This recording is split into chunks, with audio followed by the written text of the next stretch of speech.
Assalamualaikum warahmatullahi wabarakatuh. Kembali lagi bersama kreator amatir. Kali ini kita masuk ke bagian terakhir dari cerita dua judul dalam satu cerita.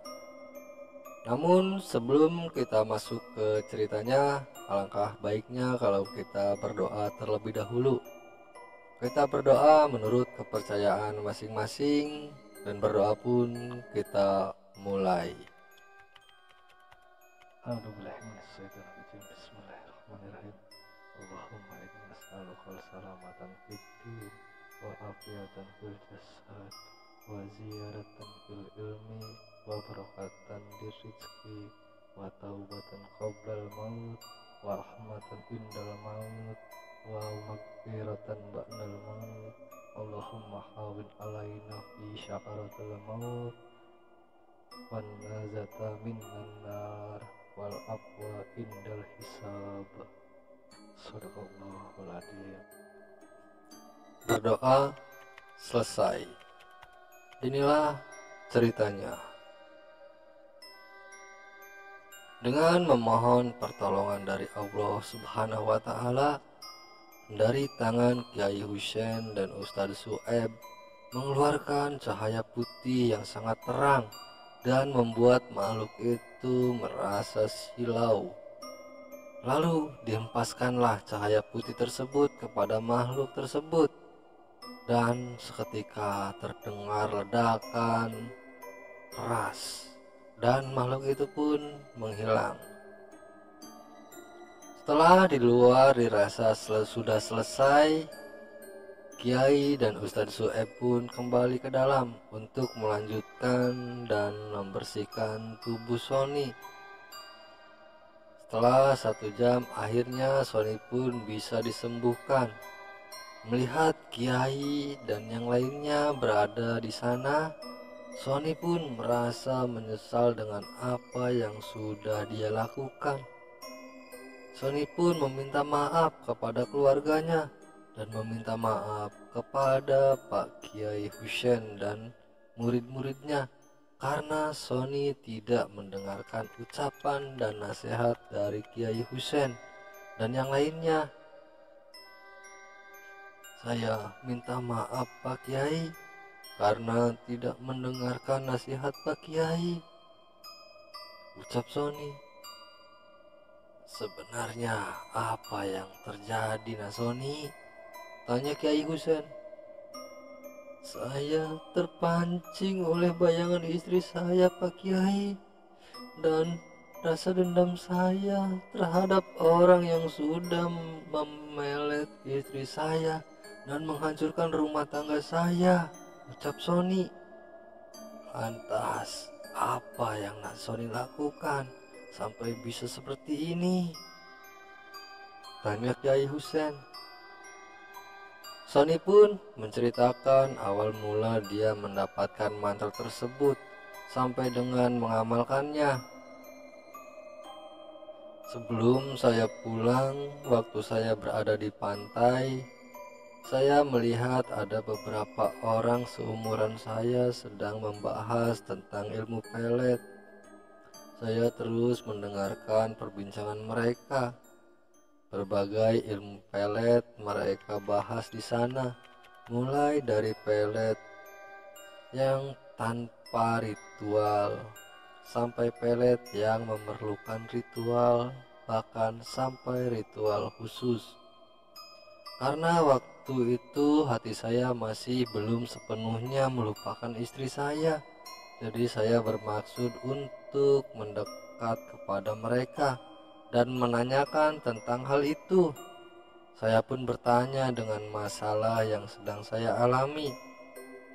Mungkin ada cara untuk bisa mengembalikan istri saya dan membebaskan istri saya dari jerat pelet yang dilakukan oleh teman saya itu. Dan mereka pun memberikan selembaran kertas kepada saya yang berisikan tentang ilmu pelet puter giling sukma.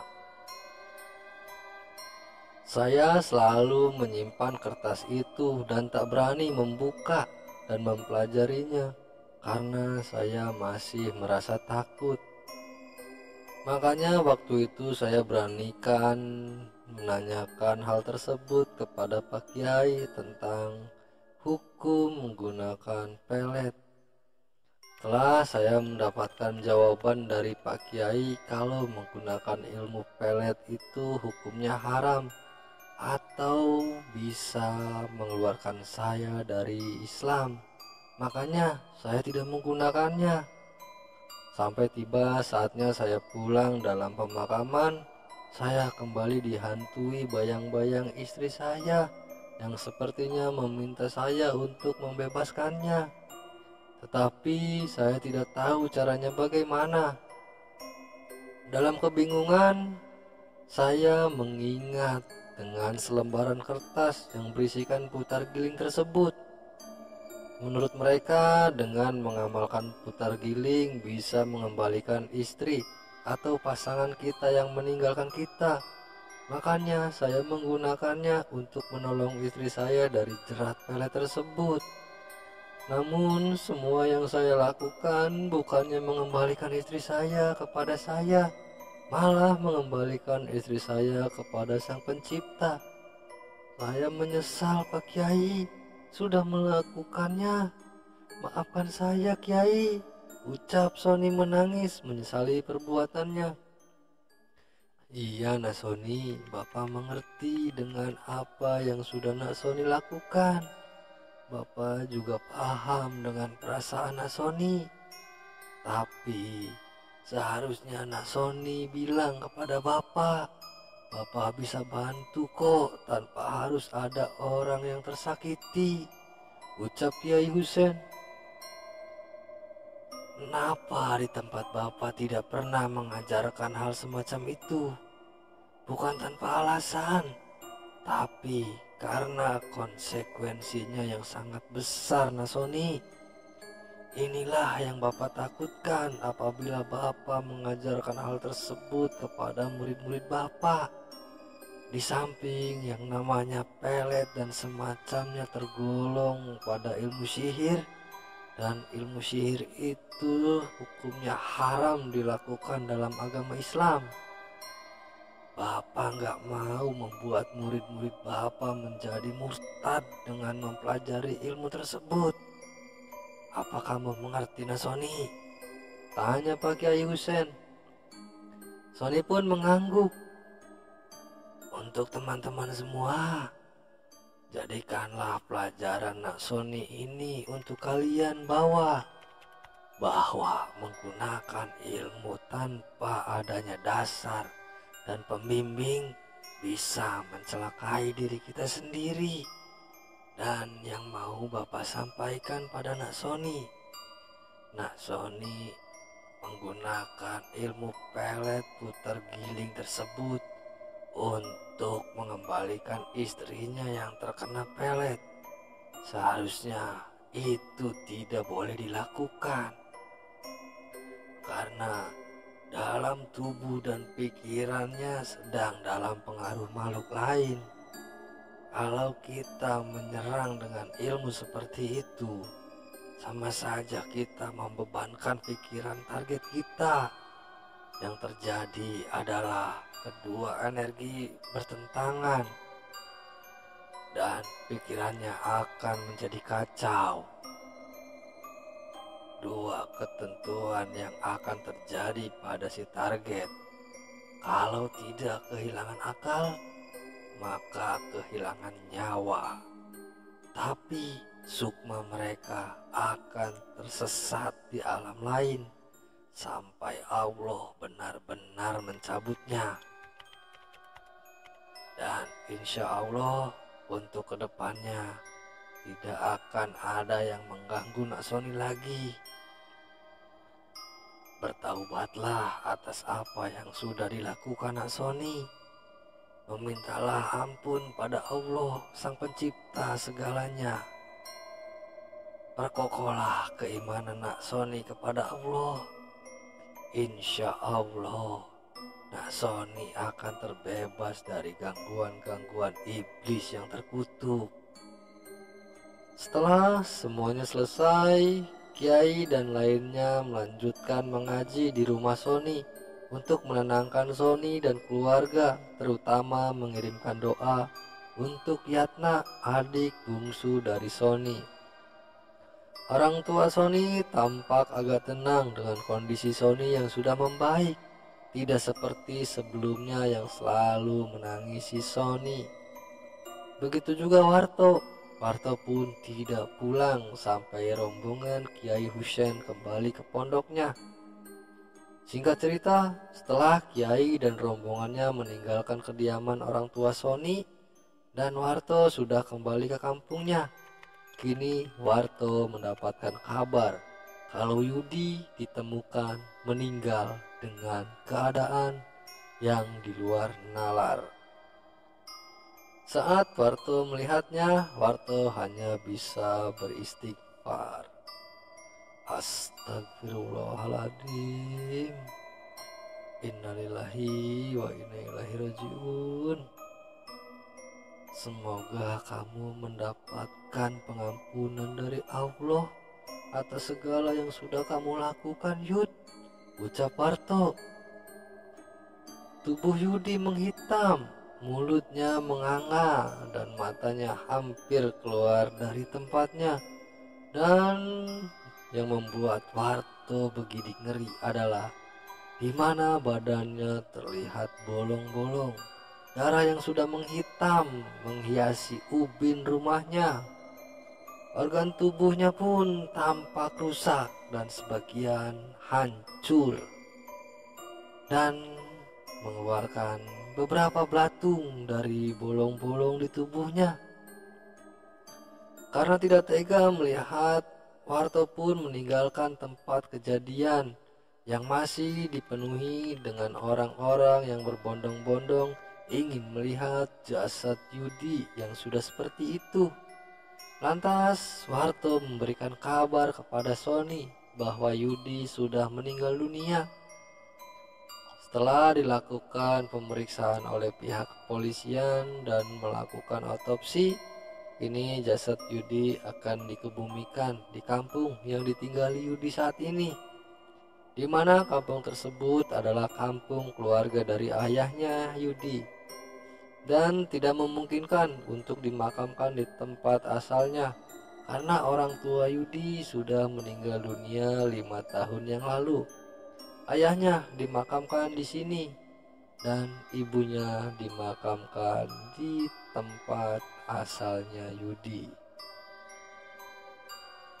Banyak kejadian aneh dalam pemakaman Yudi, mulai dari tanah kuburan yang sangat keras dan tidak bisa digali, bahkan jasadnya yang terasa sangat berat untuk diangkatnya, dan juga dari liang kuburnya menyembur air berwarna hitam pekat dan berbau busuk. Semua orang yang mengantar ke pemakaman merasa keheranan melihat kejadian ini. Begitu juga dengan Warto. Warga di sekitar bertanya-tanya tentang apa yang terjadi pada Yudi. Bahwasanya Yudi di tempat ini terlihat anak yang sangat baik dan ramah kepada semua tetangga-tetangganya. Setelah lama proses pemakaman, ada salah satu orang menanyakan kepada keluarganya, apa Yudi memiliki kesalahan kepada seseorang dan seseorang itu belum memaafkannya. Tanya salah satu warga. Keluarga Yudi menggelengkan kepala, tidak mengetahuinya. Barulah Warto menjelaskan bahwa ada salah satu temannya yang dizolimi, disakiti oleh Yudi, dan juga dihancurkan rumah tangganya. Dan bahkan sampai saat ini Yudi belum juga memohon ampun atau meminta maaf kepada temannya tersebut, jelas Warto. Mendengar keterangan Warto, warga pun saling menatap satu sama lain dan bertanya-tanya, siapakah orangnya? Siapakah orang itu? Dan di manakah sekarang orangnya? Banyak pertanyaan dari warga sekitar. Warto pun menjawab, Sonilah orangnya. Dijelaskan oleh Warto, saya sudah mengabarinya, namun kondisi Sony saat ini masih dalam pemulihan dan masih trauma dengan kejadian yang sudah dilakukan Yudi padanya. Jelas Warto lagi. Di saat Warto menjelaskan, tampak beberapa orang menghampiri area pemakaman yang bukan lain adalah Sony, Lisa, Adit atau adik-adiknya Sony beserta kedua orang tua Sony. Mereka mendekat ke arah jasad Yudi. Sebelum memegang jasad Yudi, pihak keluarganya Yudi meminta Sony untuk memaafkannya, dan Sony pun mengangguk dan membisikkan sesuatu pada jasad Yudi. Aku sudah mengikhlaskan Yuli, dan aku juga sudah memaafkanmu, Yud. Kini kamu bisa pergi dengan tenang, dan semoga Allah bisa memaafkan segala dosa-dosamu di akhirat nanti. Dengan membacakan 2 kalimat syahadat di telinga Yudi, keanehan pun terjadi. Liang kubur yang tadinya digenangi cairan hitam pekat dan berbau, kini kembali kering. Dan jasad Yudi pun kini tidak lagi terasa berat. Sony pun berinisiatif untuk mengumandangkan azan seraya jasad Yudi dimasukkan ke liang kuburnya. Dan proses pemakaman pun berjalan dengan semestinya. Setelah semuanya selesai, Sony, Warto beserta orang tua Sony membacakan doa-doa untuk Yudi dengan ditemani keluarga dari Yudi. Tangis haru menyelimuti keluarga Yudi. Tak henti-hentinya mereka meminta maaf dan memohonkan pengampunan untuk Yudi kepada keluarga Sony.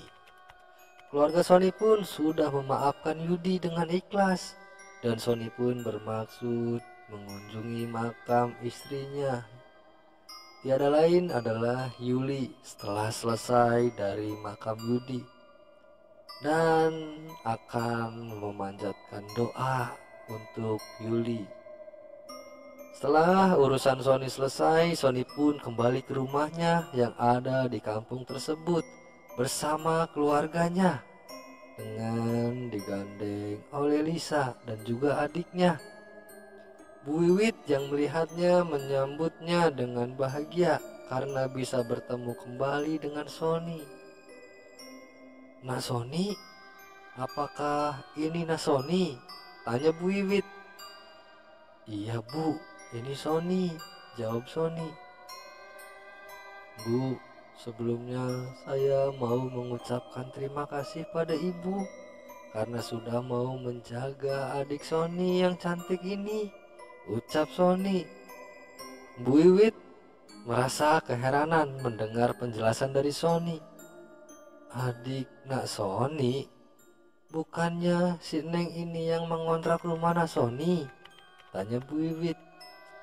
Bukan Bu, ini Lisa, adik Sony. Dulu juga Sony mau menitipkan Lisa, adik Sony sama ibu. Tapi Warto dan Bapak melarangnya dan harus menyembunyikan identitas Lisa. Niatnya sih untuk melindungi Lisa, tapi karena semuanya sudah selesai, lebih baik Sony berterus terang sama ibu, jelas Sony. Bu Wiwit pun tersenyum. Iya Nak Sony, ibu paham kok. Jadi yang meninggal kemarin berarti adiknya Nak Sony? Tanya Bu Wiwit. Iya Bu, Yatna, adik bontot Sony yang jadi sasarannya, jelas Sony. Iya Bu, maafin saya karena saya sudah berbohong dengan mengenalkan Lisa sebagai seseorang yang mengontrak rumah ini. Tidak tahunya anak bontot kami yang menjadi sasarannya. Jelas ayahnya Sony. Iya Pak, nggak apa-apa, jawab Bu Wiwit sembari tersenyum. Setelah berbincang, kini mereka pun menghabiskan waktunya bercerita di dalam rumah Bu Wiwit. Karena rumah Sony belum dibereskan oleh Lisa. Karena semenjak kepergian Yatna, rumah Sony tidak ada yang menempati dan kuncinya dibawa oleh Lisa. Dan kemudian Sony kembali lagi ke pondok dan bisa melepaskan segala permasalahannya dengan ikhlas. Dan kini rumah Sony ditinggali oleh Lisa beserta adiknya Adit